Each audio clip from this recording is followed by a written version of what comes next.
शाहजेब, मैं मरियम स्कूल से ताल्लुक़ रखता हूँ। 8th क्लास में मैं पढ़ता हूँ और आज मैं आप लोगों को साइंस पढ़ाने आया हूँ। साइंस में मैं आप लोगों को पढ़ाऊँगा माइक्रो ऑर्गेनिज़म।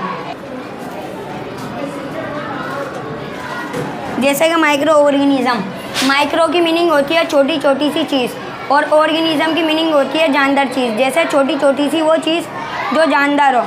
अब माइक्रो ऑर्गेनिज़म की भी 3 फॉर्म होती है। जैसे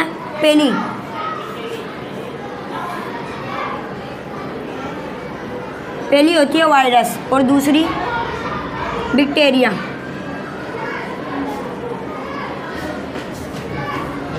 वायरस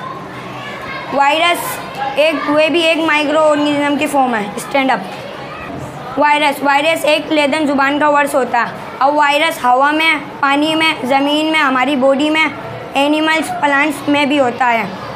जैसे कि आपने देखा होगा वायरस का खुद का सेल नहीं होता और जो कूल्ड वायरस होता है ना उसकी 500 टाइप्स होती है।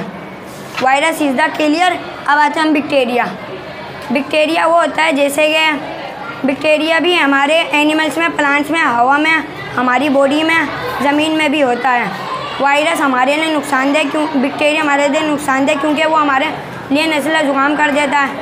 जैसे आपने देखा होगा जब बीड़ी एक पत्ता उगता है वो ख़राब होता है। अब उस पर जब बैक्टीरिया लग जाएगा और उसको हम पिएंगे तो हमारी तबीयत भी डाउन होने लग जाएगी। जैसे कि बैक्टीरिया जब हमारी बॉडी में इंटर करता है ना तो अभी मैंने आपको बताया कि वायरस का खुद का कोई सेल नहीं होता, जैसे बैक्टीरिया का भी नहीं होता। बैक्टीरिया हमारी बॉडी के एक सेल को यूज़ करके अपना जैसा एक दूसरा ऑर्गेनिज़म प्रोड्यूस करता है। वो सिर्फ़ और सिर्फ 20 मिनट के अंदर करता है। और बैक्टीरिया को सबसे पहले माइक्रोस्कोप में देखा था लुईस पास्टर और वो साइंस के फादर भी रह चुके हैं। अब हम बात करते हैं फंजाई की। फंजाई जैसे आपने देखा होगा बूर रोटी होती है, वो काफ़ी दिन की हो जाती है तो उस पर हरा सा लग जाता है जैसे पतले बालों जैसा। बस वो होता है फंजाई।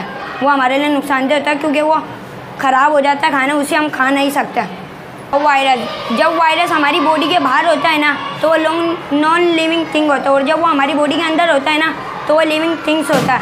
जैसे जब वो बाहर होता है तो वो बेजानदार होता है और जब वो हमारी बॉडी के अंदर इंटर करता है ना तो वो जानदार चीज़ बन जाता है। जैसे बैक्टीरिया जैसे हमने दही बैक्टीरिया की एग्जाम्पल, जैसे हम दही बनाते हैं तो दही पे जब तक बैक्टीरिया अपना असर नहीं दिखाएगा ना जब तक है ना दही नहीं बन सकता।